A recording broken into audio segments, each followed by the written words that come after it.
মাছের তেল দিয়ে নোটে শাকের চচ্চড়ি রান্না করব। এতে দেব আমি কুমড়োর খোসা। কুমড়ো থেকে পাতলা করে খোসা বার করে নিয়েছি।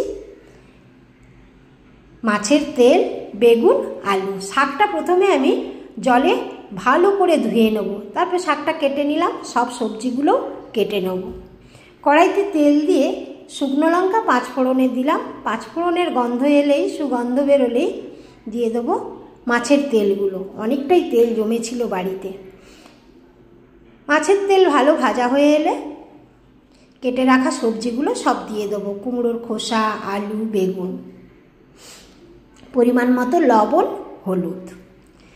সবজিগুলো ভালো করে মাছের তেলের সঙ্গে মিশিয়ে নিয়ে ঢেকে ঢেকে নরম করে নেব।